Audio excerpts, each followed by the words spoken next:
O cheiro de limpador de limão ainda pairava no ar quando entrei pela porta da frente dos meus pais, carregando a caixa da padaria.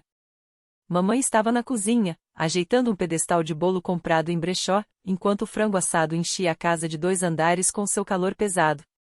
Tia Margot já andava pela sala de jantar, movendo vasos sobre a mesa, empurrando os lírios um pouco para cá, um pouco para lá, como se flores pudessem elevar o status da família. Coloquei o bolo de cenoura no balcão e escorreguei para o meu papel de sempre, confiável, invisível. Celeste entrou 10 minutos atrasada, cabelo arrumado, voz alta, anunciando que tinha acabado de tomar café com um comprador de Shorewood Hills. Não trouxe sacola de presente, nem sobremesa, nem cartão, apenas a sua história. Todos se inclinaram, como se ela tivesse trazido ouro. O jantar seguiu nos velhos trilhos, papai servindo-se de mais uma taça, mamãe alisando guardanapos, tia Margot assentindo como parte da plateia. Eu estava cortando o bolo quando papai me olhou, riu e disse: "Você nunca vai ser tão boa quanto sua irmã." A sala explodiu em risadas, leves e automáticas. Celeste sorriu ainda mais. Mamãe também riu, como se fosse inofensivo. Mantive o rosto firme enquanto meu peito se apertava. Minhas mãos se moviam sozinhas, deslizando fatias de bolo nos pratos, mas por dentro eu queimava. As palavras grudaram em mim mais pesadas que o cheiro de limpador de limão. Ninguém percebeu o silêncio que me cobria. Estavam ocupados demais acompanhando a próxima história de Celeste sobre um apartamento à venda no centro. Quando a noite terminou, peguei meu casaco sem dizer nada. Quando estacionei na entrada rachada do meu prédio, meu celular vibrou. Uma mensagem da mamãe acendeu a tela: "Da próxima vez, traga papel toalha." Acabou. Coloquei o telefone de lado, o brilho ainda cortando meus olhos, e pensei em tudo que nunca disse. De volta ao meu apartamento, aquele texto sobre papel toalha não saía da minha cabeça. Puxava um fio que desmanchava anos de hábitos. Cada um ligado ao dinheiro que saía silenciosamente da minha conta. Lembrei da primeira vez que papai ligou, durante uma nevasca pesada. A conta de luz tinha vindo mais alta do que o esperado. Ele perguntou se eu podia adiantar $120 até sexta-feira. Eu tinha 21 anos, ganhava só o suficiente no escritório da universidade para pagar o aluguel do meu estúdio. Enviei o dinheiro sem pensar 2 vezes. A sexta-feira nunca chegou. Mas fevereiro sim, junto com outro pedido, dessa vez para gasolina. Em março, foi a vez das compras de supermercado. A voz da mamãe carregava sempre aquela mistura de desculpa e expectativa, e eu repetia para mim mesma que estava apenas fazendo o que uma boa filha deveria. O padrão se instalou. Toda primeira semana do mês, eu transferia 300 para as contas. Às quartas-feiras, mais 40 ou 60 para as compras. No meio dos meus 20 anos, isso já era rotina, como escovar os dentes ou checar e-mails. Dirigi até o Woodmans incontáveis vezes, deixando sacolas de frutas, verduras e itens de despensa, enquanto Celeste postava selfies no Memorial Union Terrace. Comprei até um termostato no Home Depot da Sultan Road. Instalei eu mesma, porque as costas do papai estavam doendo de novo.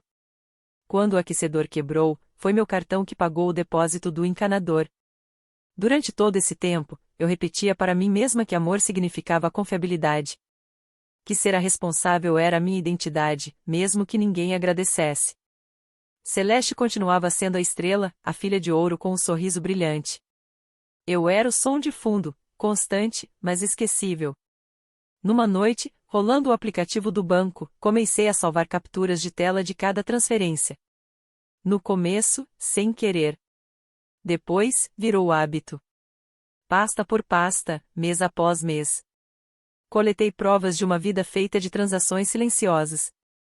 A pasta cresceu até parecer mais pesada que o meu silêncio, e eu sabia que, cedo ou tarde, exigiria ser aberta. Celeste sempre sabia como encher um espaço, mesmo que fosse só com a câmera do celular. Fazia encenações em casas à venda na Monroe Street, com tigelas de limões brilhantes sobre balcões impecáveis, e depois postava vídeos rindo em varandas que não eram dela.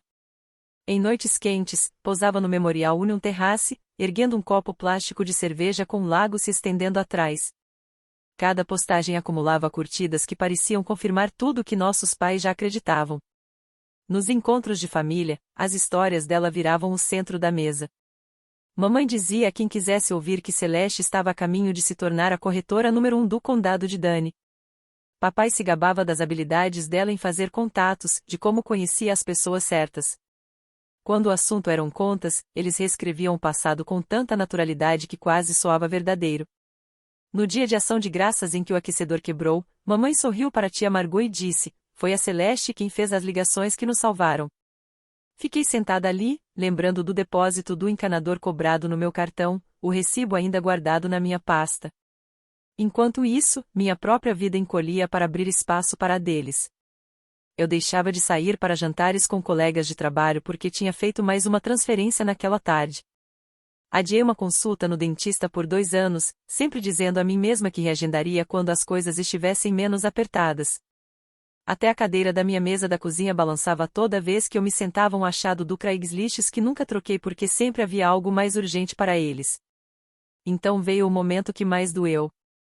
Tia Margot, mexendo nas flores como sempre, se inclinou sobre a mesa durante uma das histórias da Celeste e disse: "Ela é confiável, não é?" Mamãe assentiu. Papai riu. E Celeste sorriu.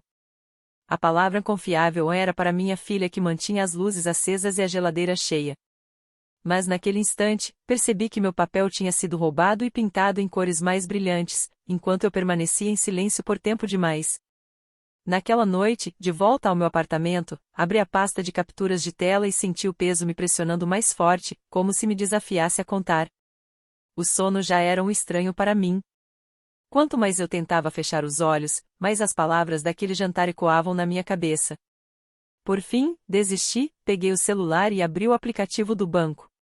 O brilho iluminou meu pequeno apartamento. O único som era o zumbido do radiador antigo. Comecei a rolar a tela. As transferências se estendiam muito mais para trás do que eu queria admitir. Contas de luz, supermercado, gasolina, consertos do carro, a lista interminável do só dessa vez. Cada linha trazia uma data, um valor e uma anotação que eu digitara sem pensar: mercado, contas, ajuda. No começo, eu só passava os olhos. Mas logo estava lendo cada uma como se fossem entradas de um diário que eu tinha esquecido estar escrevendo. Disse a mim mesma que pararia depois de alguns meses, mas meu dedo continuava deslizando. Anos passaram na tela em minutos. Quando cheguei ao começo, o total na minha cabeça já tinha se tornado algo impossível de ignorar. Rabisquei números em um bloco ao lado do sofá, a caneta pressionando cada vez mais fundo a cada soma. Quando finalmente parei, o valor me encarava, quase $29.000. Esse número me atingiu mais forte do que qualquer insulto já havia atingido. Não era só dinheiro. Eram as viagens que não fiz, as economias que nunca construí, as consultas no dentista que adiei, os fins de semana em que fiquei em casa enquanto Celeste postava fotos em mais um restaurante à beira do lago. Fiquei ali, com a caneta tremendo, me perguntando como deixei o silêncio me custar tanto. Na manhã seguinte, fui até a biblioteca da universidade e imprimi página após página de extratos bancários. Comprei uma pasta verde barata na loja de $1 da Ish Johnson e passei a noite fazendo furos e organizando cada folha. Na capa, escrevi uma única palavra: família. Ao deslizar a última página para dentro, a pasta parecia mais pesada do que o papel deveria ser. Já não era apenas prova. Era o registro do meu silêncio. E eu sabia que chegaria o dia em que silêncio não seria suficiente. No domingo seguinte, dirigi de volta para casa no lado leste, a pasta verde escondida debaixo do banco do passageiro como um segredo. Tinha prometido a mim mesma que não precisaria dela, que talvez aquele jantar passasse sem comentários, sem comparações. Mas levei assim mesmo. Lá dentro, o mesmo cheiro de limpador de limão pairava no ar. A mesa estava posta, o frango assando. Tia Margot circulava entre os lírios. Celeste entrou 20 minutos atrasada, salto ecoando, carregando uma sacola brilhante. Ela tirou uma vela embrulhada em papel dourado e colocou diante da mamãe com um gesto teatral. Mamãe juntou as mãos como se tivesse recebido uma herança preciosa. Eu fiquei ali, com o bolo da padaria nos braços, de repente invisível. Jantamos. Celeste encheu a sala com conversas sobre um próximo open house e um cliente de Shorewood Hills. Papai ria junto, recostado na cadeira, taça de vinho na mão. Eu esperava o momento, embora já o sentisse rondando.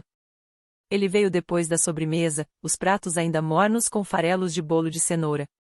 Papai me olhou, riu como se repetisse uma piada inofensiva, e disse de novo: "Você nunca vai ser tão boa quanto sua irmã."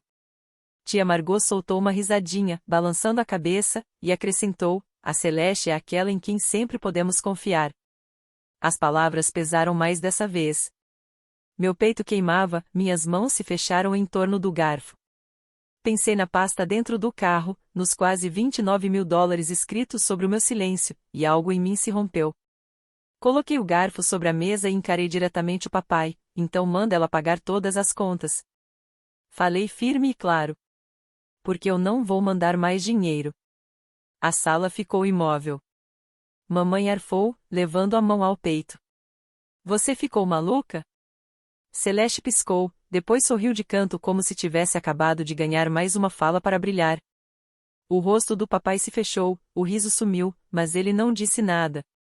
Tia Margot se remexeu, desconfortável, mexendo nas flores com que tinha se ocupado a noite toda. Ninguém se moveu. O silêncio se alongou. E, pela primeira vez, eu não me apressei para preenchê-lo. Deixei-o ficar ali, pesado como a pasta no meu carro, sabendo que o próximo momento exigiria mais do que quietude. No domingo seguinte, chegou o convite no grupo da família. As palavras alegres e animadas: "Jantar às 18 horas. Vamos conversar sobre um plano." Eu sabia que tipo de plano seria. Mesmo assim, atravessei a cidade de carro, a pasta desta vez não escondida debaixo do banco, mas exposta no assento do passageiro, seu peso firme a cada curva. Quando entrei, a mesa de jantar já estava arrumada de forma diferente. O frango, já fatiado, estava em uma travessa. Ao lado, um cálculo, uma pilha organizada de envelopes, uma calculadora e um bloco de papel coberto de números. Mamãe se endireitou na cadeira. Papai tinha um ar sério que só costumava reservar para multas de trânsito. Celeste se recostava no balcão, rolando o celular. "Estivemos pensando", começou papai. "Com os preços subindo, juros, inflação, faz sentido que todos contribuam regularmente. Um plano de contribuição familiar." Ele bateu o dedo na calculadora, como se os números no papel fossem inevitáveis. "Todos", repetiu mamãe. "É só justo." E gesticulou em direção a Celeste, que nem levantou os olhos do celular. Sentei devagar, deslizei a bolsa do ombro e coloquei a pasta verde sobre a mesa. "Antes de falarmos sobre novos planos", disse eu, "precisamos falar sobre os últimos 4 anos." Mamãe piscou. "O que é isso, recibos?" "Isso mesmo", respondi, abrindo a pasta. As páginas se espalharam, cheias de datas, valores e anotações, cada transferência, cada pagamento, contas, mercado, concertos. Talvez eu tenha até deixado escapar alguns. O ambiente mudou. O maxilar do papai se contraiu. Este não é o momento de brincar de contadora. Mamãe folheou algumas páginas, franzindo a testa. "Isso foram presentes, Thomson. Você queria ajudar. Nós nunca pedimos nada disso." Celeste finalmente levantou os olhos, com um sorriso debochado no canto da boca. "Uau, você realmente estava marcando pontos, não é?" Fechei a pasta devagar, puxando-a de volta para mim. Minha voz saiu firme, mais calma do que eu esperava. "Eu sou sua filha, não o seu banco. Se vocês precisam de ajuda, vocês pedem. E aceitam um não como resposta." Mas as retiradas silenciosas acabaram. Papai se inclinou para a frente, ainda com a calculadora debaixo da mão. "Você está sendo desrespeitosa." "O que é desrespeitoso?" retruquei, olhando direto nos olhos dele. "É reescrever a minha vida enquanto pedem o meu talão de cheques." O silêncio que se seguiu foi mais cortante do que qualquer discussão. Estendeu-se pela mesa como outra soma que ninguém queria admitir. E eu soube, naquele instante, que o silêncio nunca mais seria meu papel. Na noite seguinte, depois de colocar a pasta sobre a mesa, meu celular não parava de vibrar. O grupo da família explodiu em mensagens. Papai me alertando para não ser dramática. Mamãe digitando longos parágrafos sobre respeito e sacrifício. Celeste entrando na conversa com um único emoji rindo. Silenciei o grupo, abri o notebook e fiquei olhando para a tela até que o brilho acalmasse minha respiração. Então, uma por uma, comecei as transferências. Contas de luz, gasolina, supermercado. Cada clique encerrava um ciclo no qual eu tinha vivido por quase uma década. Quando a tela perguntava "Você tem certeza?", eu apertava sim todas as vezes. Na manhã seguinte, configurei uma nova transferência. Dessa vez, para minha própria poupança, nas mesmas datas e nos mesmos valores que eu costumava enviar a eles. Soou ao mesmo tempo mesquinho e necessário, como se eu estivesse retomando um pedaço de mim. Fechei o notebook e amarrei os tênis de corrida. O Yahara River Parkai estava silencioso, a névoa subindo da água, gansos cortando o ar. Meu corpo não se movia assim havia anos.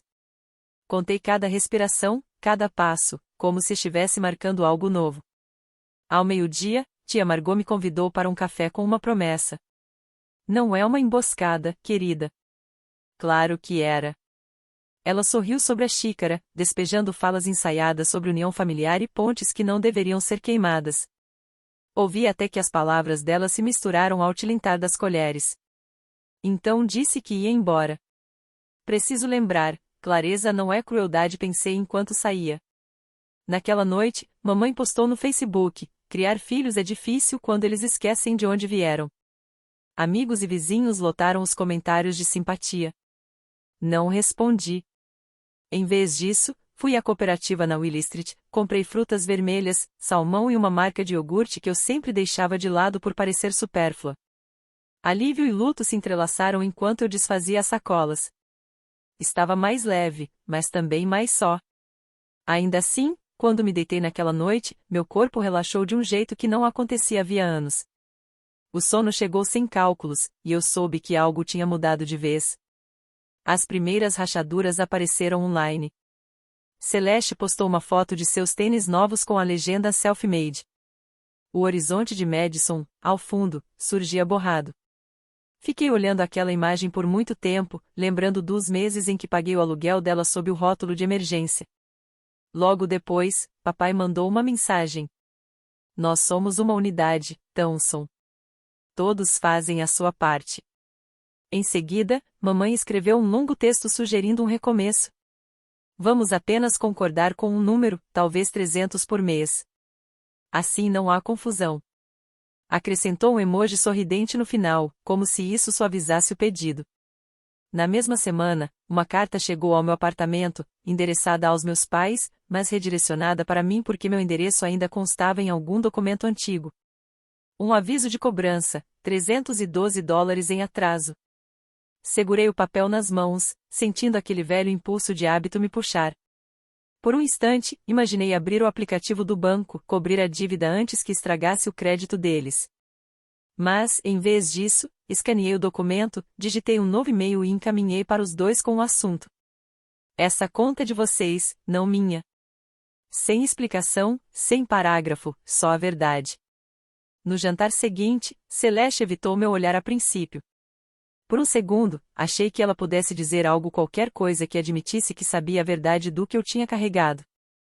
Mas quando papai ergueu o copo e mamãe começou a falar sobre resiliência familiar, Celeste se recostou, jogou o cabelo para trás e dobrou a aposta com uma história sobre fechar um negócio que não parecia real. O sorrisinho voltou. O momento passou. Naquela noite, de volta ao meu apartamento, estabeleci uma nova regra: nada de aplicativo do banco depois das 9 da noite. Qualquer saldo que estivesse lá não poderia consertar minha família às 9h01. Coloquei o celular do outro lado do quarto, me enrolei na cama e deixei o silêncio me embalar. As ligações continuaram. O giro da manipulação seguia rodando. Mas, pela primeira vez, senti que tinha parado de orbitar em torno deles. Algo mais firme começava, e eu estava aprendendo a viver dentro disso. No primeiro domingo, não dirigi até a casa deles. Fiquei no meu apartamento e fiz panquecas. O cheiro de manteiga e xarope tomou conta da cozinha, e me permiti permanecer à mesa numa ligação longa com uma amiga com quem não falava há meses. Parecia quase um ato de rebeldia passar a manhã de domingo comigo mesma em vez de carregar sacolas de supermercado pela cidade. Durante a semana, finalmente marquei a consulta no dentista que vinha adiando há anos. A clínica na Regent Street não tinha nada de especial, mas, sentada na cadeira de espera, percebi o quanto tinha negligenciado em nome de ser confiável. A conta era só minha e eu a paguei sem culpa. As mensagens da família não pararam. Mamãe mandava atualizações sobre os anúncios da Celeste, escorregando comentários sobre como família deve permanecer unida. Papai acrescentou uma ou duas frases sobre tempos difíceis. Celeste mandou uma foto dela em um fechamento de contrato, marcada com um emoji de taça de champanhe. O tom tinha suavizado, mas a narrativa continuava a mesma. Ninguém me agradeceu pelos anos de contas pagas. Ninguém admitiu o peso do que eu tinha carregado. Apenas continuaram falando, como se o silêncio pudesse reescrever o passado. Numa tarde, entrei no fórum do condado de Dane, papéis na mão, e alterei o endereço das contas que ainda estavam no meu nome. Nenhuma notificação cairia mais na minha caixa de correio. Nenhum lembrete de dívida disfarçado de responsabilidade. Ao sair do prédio, me senti mais leve, como se tivesse finalmente devolvido algo que nunca deveria ter sido meu. Naquela noite, escrevi uma nova regra num pedaço de papel e colei acima da escrivaninha. Ajuda, se pedida com clareza e respeito, será considerada. Caso contrário, a resposta é não. Não era vingança. Era sobrevivência. Olhei para o fichário verde na estante, fechado com firmeza, e entendi que o próximo capítulo da minha vida não seria medido em retiradas silenciosas. O sol descia sobre o lago Mendota enquanto eu caminhava pela trilha à beira d'água. O lago brilhava em tons dourados, refletindo os caiaques que deslizavam na superfície. O ar fresco batia constante na minha pele, e pela primeira vez em muito tempo, meus passos não tinham pressa. Meu celular vibrou no bolso. Mais uma mensagem no grupo. Mais uma atualização sobre a nova conquista da Celeste. Dei uma olhada, escrevi uma resposta neutra e guardei o telefone. Sem dinheiro anexado, sem fios invisíveis. De volta em casa, abri uma caixinha que vinha guardando na mesa. Dentro, estava uma chave de bronze que eu havia encontrado em uma gaveta, antes destinada a uma fechadura que já não existia. Coloquei-a em uma moldura de sombra e escrevi uma única palavra no fundo. Limites. Pendurei acima da mesa, não como enfeite, mas como lembrete de onde a linha agora estava traçada. O fichário verde ficou no meu armário, espremido entre os anuários antigos e um cobertor de inverno. Eu não precisava levá-lo para cada conversa. Não precisava brandi-lo como uma arma. O trabalho dele já estava feito. Ele guardava a verdade que eu havia duvidado por tanto tempo. E saber que ele estava ali era o bastante. Mesmo quando chegavam mensagens, mamãe mandando a foto do cachorro, papai deixando insinuações sobre meses apertados, eu já não sentia aquele velho impulso de consertar tudo. A história deles continuava sendo deles. A minha tinha mudado. Enchi um copo d'água, sentei-me à mesa sob a chave de bronze, e deixei que o silêncio me envolvesse. Pela primeira vez, o silêncio parecia meu. Eu não permitirei que ninguém transforme o meu amor em uma obrigação.